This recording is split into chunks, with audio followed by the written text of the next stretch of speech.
Hi friends, I'm so glad you could join me for another Bible story today. Today we want to do the very end of the story of Joseph.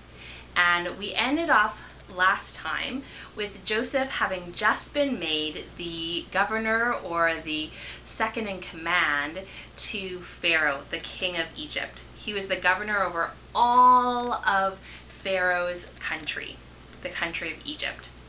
So if you'll remember, Joseph had just been brought in front of Pharaoh to interpret a dream, because Pharaoh had a dream that made him feel very unsettled, very upset, and he didn't know what the dream meant. So he called for Joseph to come and interpret the dream. This was Pharaoh's dream. He dreamt that 7 fat cows came up out of the Nile River, and then 7 skinny cows came up out of the Nile. And those 7 skinny cows gobbled up all of the fat cows. And then he dreamed that there were 7 fat, heavy, healthy ears of grain. And then there were 7 skinny, unhealthy ones that swallowed up all of the 7 fat ones. And he didn't know what this meant, and so he called for Joseph, and Joseph explained. Joseph explained that this meant that the country of Egypt was going to have 7 years of plenty. 7 years when all the harvests would be abundant and the flocks would grow. But then there would be 7 years of famine. 7 years where there's drought, where no rain would fall and the crops wouldn't grow and the animals wouldn't thrive. So it was going to be 7 really great years followed by 7 bad years. And Pharaoh was so impressed by Joseph that he made Joseph the governor, in charge of all the storehouses, in charge of making sure that the country did well throughout the 7 bad years. And so that's what Joseph did. Joseph did his job really well. They had the 7 good years, and Joseph worked super hard to make sure that they gathered and stored up enough grain that the country would make it through the 7 bad years. But the thing is, that famine and the drought, it didn't just affect Egypt. It was much bigger than that. And so they were also having famine in the country of Canaan, in the land of Canaan, and that's where Joseph's father and brothers lived. And they were in the middle of this time of famine and drought, and they were running out of food. They had almost nothing left. And Joseph's father, heard that in Egypt there was food to be had. And he said to his sons, you know what? You're going to need to go to Egypt to find us some food. And at this point, Jacob had 12 sons. Joseph was one of his sons, but Joseph he thought was dead. He thought he had died by being killed by a wild animal. But his other sons were Reuben, Simeon, Levi, Judah, Dan, Naphtali, Gad, Asher, Issachar, Zebulun, and later after Joseph, he had another son called Benjamin. And so he didn't want Benjamin to go. Benjamin was his youngest son, his baby, and so he said, I'm going to keep Benjamin with me. He was scared something might happen to Benjamin.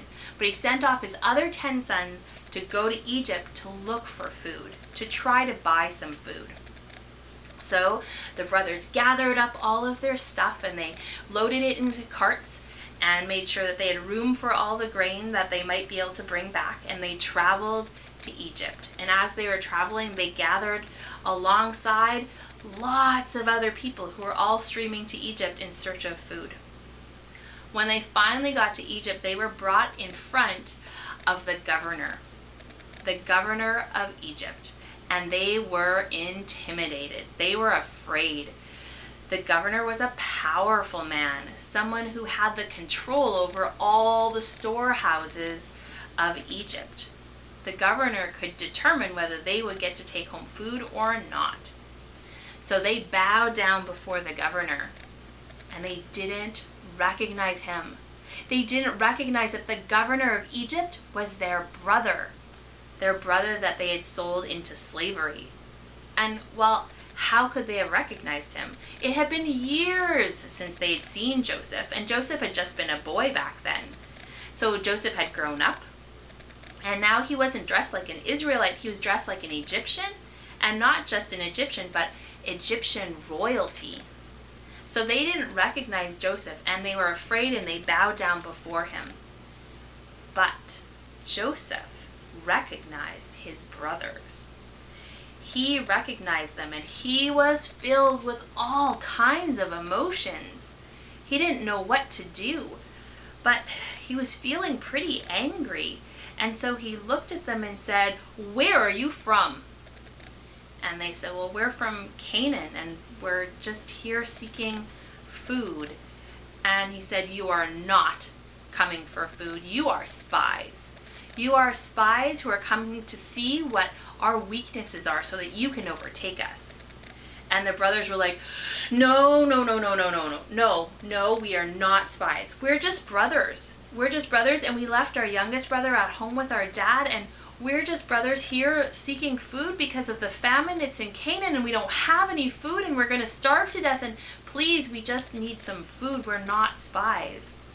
But Joseph was angry, and he said, "Yes, you're spies." And they said, "No, no, we're not spies."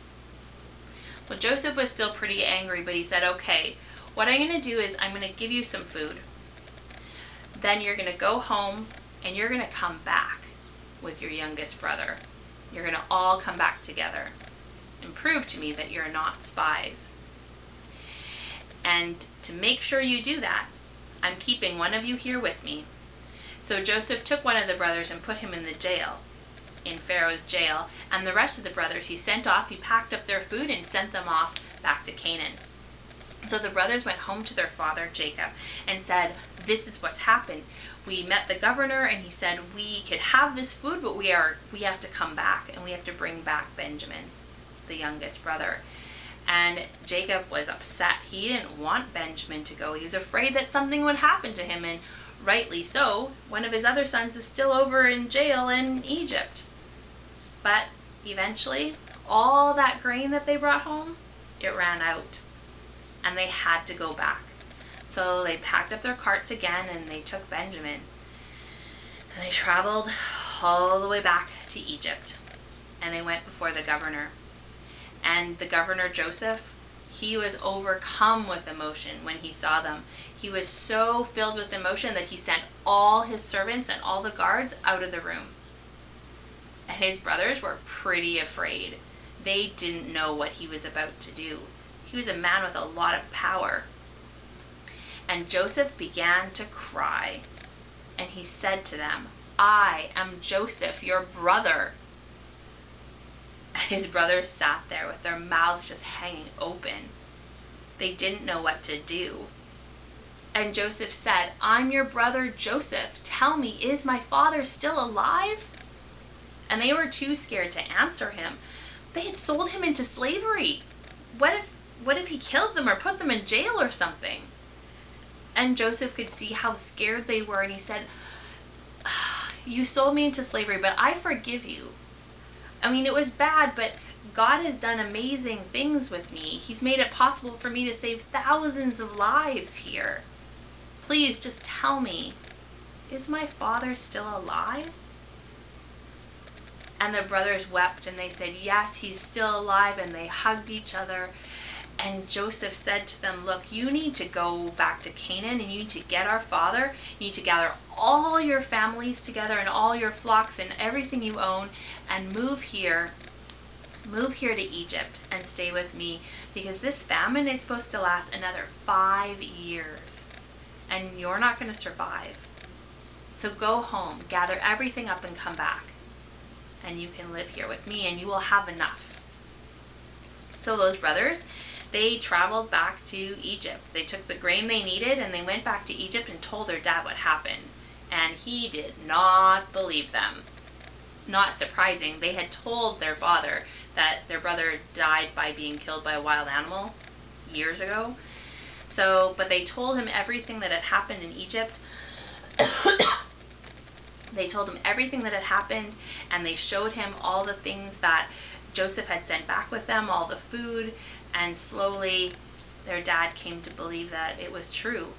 And they packed everything up, and they moved over to Egypt. And when they arrived in Egypt at the palace, Jacob saw his son Joseph, and Joseph saw his father Jacob after so many years, after Jacob thought that Joseph was dead, and they ran to each other and they hugged each other and they cried.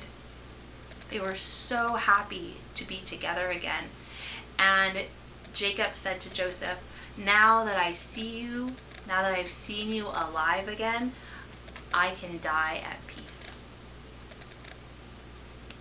And that's the end of the Joseph story, and that's a small piece of the Joseph story. Like, there's so many other pieces. There's, all this stuff about Rachel and Leah, and it's a really huge story. But that's kind of the middle part of the Joseph story. And it's pretty amazing to think of how people can treat each other so badly, but God can actually do pretty amazing and beautiful things even when people don't do great things to each other. So I'm grateful to God that God can make beauty come out of all the messes we sometimes make when we hurt each other. I hope you enjoyed the story of Joseph. And before we go, I'd like to give you a blessing today. And so if you're sitting with someone else, you can take your hand and put it on their arm or their shoulder, or you can put your hand over your heart. And now may God bless you and keep you. May God's face shine on you and be gracious to you, and may the love of God flow over and all around you and give you peace. I hope you have a great week.